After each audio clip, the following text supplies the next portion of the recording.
नमस्कार, मैं हूं आपके साथ मुबशरा। स्वागत है आप सभी का एम न्यूज पे। निकाय चुनाव में बीजेपी की टिकट वितरण में खामियों ने बीजेपी के तमाम लोगों को बागी बनाया। जिन्होंने बीजेपी का तो खेल बिगाड़ा है, कई जगह वो निर्दलीय ही चुनाव जीत गए, जिससे ये साफ हो गया है कि इस बार बीजेपी ने टिकट देने में गलतियां की। जो जीत के दावेदार थे उनको टिकट नहीं मिला और सिफारिश वाली को टिकट मिल गया। नतीजा रहा बीजेपी की हार और बागी की जीत। देखिए इस रिपोर्ट में। नमस्कार, मैं हूं बरखा सिंह। आप देख रहे हैं एम न्यूज। एम न्यूज के खास प्रोग्राम नगर के नायक में आप सभी का स्वागत है। आज हम मौजूद हैं पिसावा में, जहां पर हमारे साथ यहाँ पे मौजूद हैं राजबाबू जी, जो कि अनीता जी जो यहाँ के चेयरमैन बनी हैं उनके हस्बैंड हैं। और हम पहले तो जानना चाहेंगे कि राजबाबू जी, अब आपको कैसा पहले महसूस हो रहा है, हम ये जानना चाहेंगे। बहुत खुशी है हमको कि हम एक सत्य की जीत हुई है जी। और जनता ने हमें आशीर्वाद दिया है।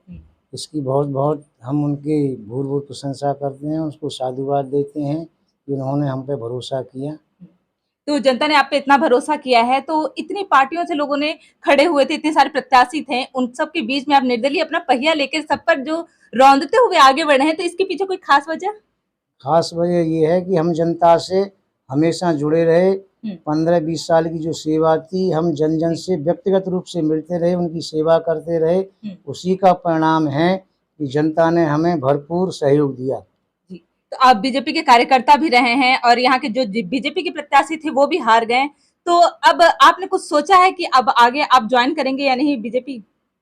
अब ये तो भविष्य की बात है, इसमें कुछ नहीं कह सकते। अगर वहाँ से बुलावा आता है तो उस पर विचार करेंगे। जी, मतलब उस पर विचार करेंगे। अभी भी आपके अंदर है कि जो लगाव है वो आज भी है? वो तो जनता को भी मालूम है कि जिन्होंने 15-20 साल बीजेपी में काम किया है और ये बीजेपी के ही है, तो उनको भी लग रहा है कि ये बीजेपी में जा सकते हैं। तो और कुछ कहना चाहेंगे जनता से? जनता ने जो उम्मीदें आपसे लगाई है उसके लिए कुछ?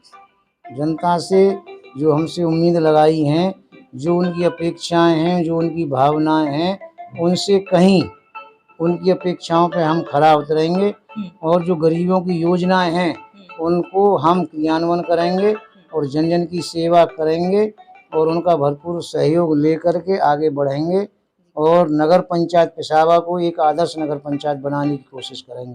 जी, तो आपने क्या क्या सबसे पहले सोच के रखा है? सबसे पहले तो सफाई, पेयजल की व्यवस्था, लाइट और हॉस्पिटल, जो सामुदायिक हॉस्पिटल बनाने की बात है। और एक हमारे यहाँ जो बच्चियों के लिए पढ़ने के लिए डिग्री कॉलेज नहीं है, उस पर भी हम कार्य करेंगे। जी, पिसावा को जैसे बस स्टैंड का जो मुझे पता चला था सर्वे से कि बस स्टैंड की यहाँ पे बहुत ही ज्यादा जरूरत है, तो इसके लिए भी सोचा है? बस स्टैंड के लिए अगर हमें कहीं जगह उपलब्ध हो जाती है तो उसमें बस स्टैंड बनाने की भी प्रक्रिया शुरू करेंगे और परिवहन व्यवस्था के लिए हम अपने लोगों से मिलकर के यहाँ बसों की जो व्यवस्था है उनसे मिलकर के आरएम वगैरह से उसको क्रियान्वयन करेंगे। जो सुबह चली जाती हैं, शाम को आती हैं, उनसे निवेदन करेंगे कि 1-2 बस हमारे यहाँ चक्कर लगाती रहें। तो जनता जैसे आपसे बहुत प्रेम तो करती है, ये तो हमने स्वयं देख लिया है, क्योंकि ये आपकी जीत से ही प्रतीत हो रहा है। आप इतने जमीन से जुड़े रहे हैं और लोगों ने इतने खर्चे किए हैं, उसके बाद भी आपने जीत हासिल की है, तो इस पर आप जनता को कोई शुक्रिया अदा करना चाहेंगे? जनता का मैं तो बहुत बहुत प्रशंसा करूंगा और उन्होंने मुझ जैसे छोटे से आदमी को चुना। उसके पीछे मेरा व्यवहार, मेरी ईमानदारी और मेरी सत्यता और जनता से 20 साल से जो मैं जुड़ा रहा, उनकी भावनाओं के साथ मैं मिलता रहा, उनकी सेवा करता रहा, उसी का परिणाम था कि धनबल और सत्ताबल दोनों परास्त हुए और मुझे जनता ने आशीर्वाद दिया। बहुत बहुत धन्यवाद हमें समय देने के लिए। Thank you. ये थे हमारे साथ राजबाबू जी, जो कि इस बार जीत हासिल किए हैं। इन पे जो सेहरा सजा है वो जीत का है और उनका क्या, वो काफी ऐसी जमीन से जुड़े हुए व्यक्ति हैं और इतने लोगों के प्रत्याशी होने के बावजूद इतना लोगों ने आगे मतलब कोशिश करते रहे आगे बढ़ने की, पर इनको आगे इनकी जो पहिया रही है वो किसी को आगे बढ़ने नहीं दी है। ये सबको रौंदते हुए जीत हासिल किए हैं और ये काफी जमीन से जुड़े हुए हैं। पर अब तो यही देखना है कि अब ये 5 साल में क्या क्या कार्य करते हैं। तब तक के लिए बने रहिए एम न्यूज के साथ। मैं बरखा सिंह। अलीगढ़ की पिसावा नगर पंचायत में ऐसा पहली बार हुआ है कि नगर पंचायत बनी ये सीट पर बीजेपी के अधिकृत प्रत्याशी रविंदर कुमार उर्फ लाला राठी थी, लेकिन टिकट मांगने वालों में राजबाबू शर्मा भी थे, जो बीजेपी के जमीनी कार्यकर्ता थे और टिकट के प्रबल दावेदार थे। लेकिन प्रत्याशी चयन में राजबाबू शर्मा को अनदेखा कर दिया और लाला राठी ने को दे दिया गया। राजा बाबू ने अपनी पत्नी अनीता शर्मा को निर्दलीय ही चुनाव मैदान में उतार दिया। बस बीजेपी की सच्चाई खुल गई।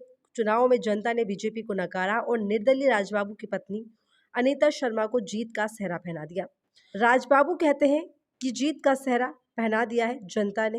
राजबाबू कहते हैं कि बीजेपी अगर उनको बुलाती है तो वो वापस जाने की सोचेंगे, क्योंकि वो बीजेपी के पुराने सिपाही हैं। फिलहाल राजबाबू पिसावा में विकास करने का दावा कर रहे हैं। पहले तो मैम आपको बहुत बहुत बधाई कि आप चेयरमैन बनी इस बार। तो आपने पिसावा की जनता से कुछ कहना चाहेंगी? जनता के लिए मैं बहुत बहुत आभारी हूँ, उनके लिए उन्होंने हमें सहयोग दिया। अब हम उनकी सेवा करेंगे क्योंकि उन्होंने हमें इस मौके इस लायक बनाया है, तो हम उनके बहुत बहुत आभारी हैं। क्योंकि पिसावा में पहली बार मतलब चेयरमैन ही था, नगर पंचायत ये बनाया है और एक महिला को आगे बढ़ने का मौका मिला है, तो आप इसके लिए महिलाओं से भी कुछ कहना चाहेंगी? हाँ जी, जो भी हमसे बन पड़ेगा महिलाओं के लिए हम करेंगे, जैसे स्कूल हैं और उनकी सुरक्षा के लिए, तो उनका भी हम ध्यान रखेंगे। बहुत बहुत धन्यवाद। Thank you. बीजेपी से बागी होकर चुनाव में उतरे और भारी भरकम जीत हासिल की, यानी साफ हो गया है कि नगर निकाय चुनाव पार्टी सिंबल पर नहीं बल्कि प्रत्याशी की साफ सुथरी छवि पर जीते हैं। तो फिलहाल इस रिपोर्ट पे इतना ही। बने रहिए हमारे साथ ऐसे ही तमाम अपडेट्स के लिए। देखते रहिए एम न्यूज। नमस्कार। एम न्यूज, साथ सच का।